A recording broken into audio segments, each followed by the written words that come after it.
Okay, are you working incredibly hard to get faster at 5K, but you're just not seeing the results?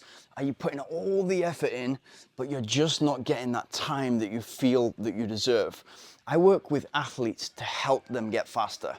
And what we do on the initial setup call is work through and talk through their training and what they're doing at the moment. And these are 5 common mistakes that I see from runners that are holding them back to reaching their potential. Once I understood these things, but also respected that what I'd been doing had been slowing me down. It felt like I was working harder, but it was actually slowing me down. Once I understood these things, course corrected, I became a much faster athlete. And I went from running 25 minutes for 5K to very quickly running under 20 minutes to then running 18 minutes 20, and then just a few weeks later running 16:30 for 5K.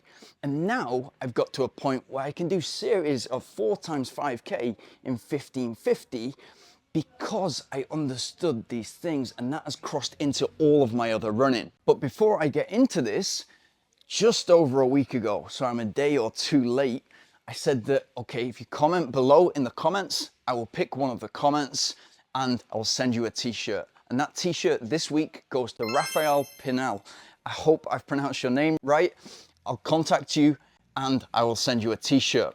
And if you wait until the end of this video, we'll run another t-shirt competition so you can win something like this, athlete, runner, all in, whatever you want in either black or white. It's just that I prefer the black t-shirts. Mistake number 1.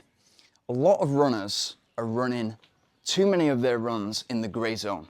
What do I mean by the gray zone? What I mean by that is they're running them too hard. They're running them probably in zone 3 or even zone 4.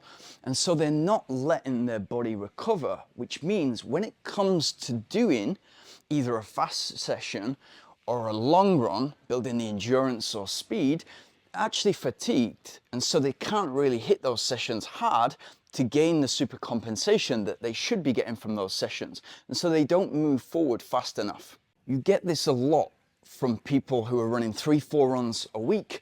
It's pretty ad hoc. They get out there and they want to push themselves because they want to feel like they're doing a workout. They want to feel like they've accomplished something at the end of the training session.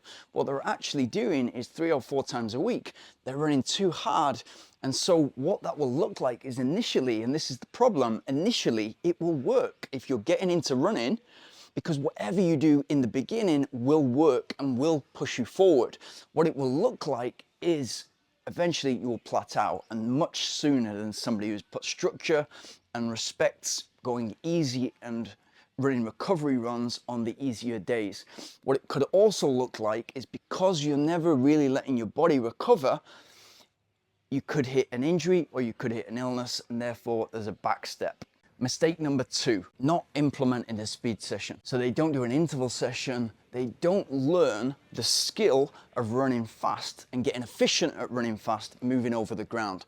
Super important if you want to become a much different athlete. And if you think about the extremes, if you're going out there and running in the gray zone, and you're going out and you're running not too slow but not too fast, kind of like you're putting effort in and you feel like you've done a workout, and let's say that's 6 minutes per kilometer, but you're getting used to running over the ground at 6 minutes per kilometer because that's where all of your runs are.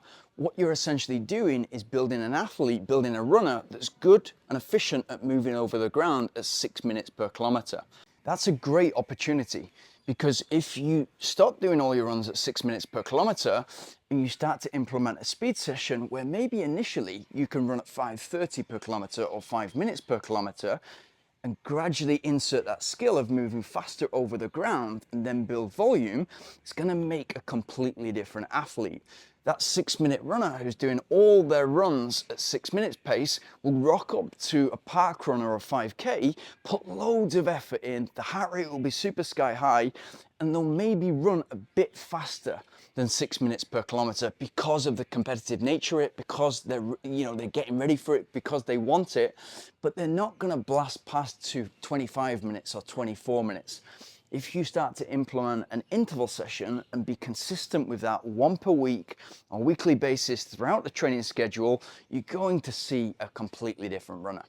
Mistake number 3. Now again, this is a huge opportunity for runners because it's so rare to see runners, especially recreational runners, putting these sessions in, and it unleashes again a completely different body, completely different runner, completely different athlete.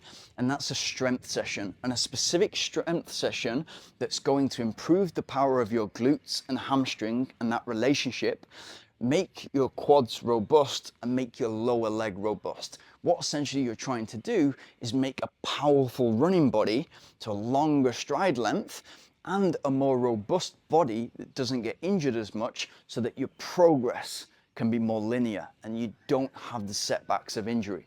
What that will look like, because if you're wearing, a Garmin heart rate monitor Pro Plus, what that will look like, because you've got access to so much data now, you can see your stride length, you can see your oscillation, your bounce, you can see your cadence, and even your ground contact time for both left and right. And therefore, you can look at how strength training, not immediately, but in the first sort of 2 to 3 months, how that is impacting your stride length. And if you think about it like a maths equation, you've got your cadence and you've got your stride length. Cadence can only get so high, and you still want that to be comfortable, exactly the same as if you're on a bicycle. You want that to be comfortable. What we can have quite a big impact is our stride length, and that's going to come from hill repeats, hill sprints, interval sessions, and your gym work. Mistake number 4, and every time I put 4 fingers up, I see just how broken this little finger is. Mistake number 4 is not respecting recovery. And I don't just mean sleep, which is the foundation of everything, and getting your 8-9 hours, and for some of you 7 hours, paramount. For me, I guard my sleep with my life. But what I mean by recovery is you're going fast in the interval session, let's say Wednesday midweek, and you're building endurance on a weekend long run. In between is active recovery, and recovery runs, easy runs, and respecting that they need to be slow enough in order for you to put the right amount of effort into the key sessions that really propel you forward. It's also foam rolling.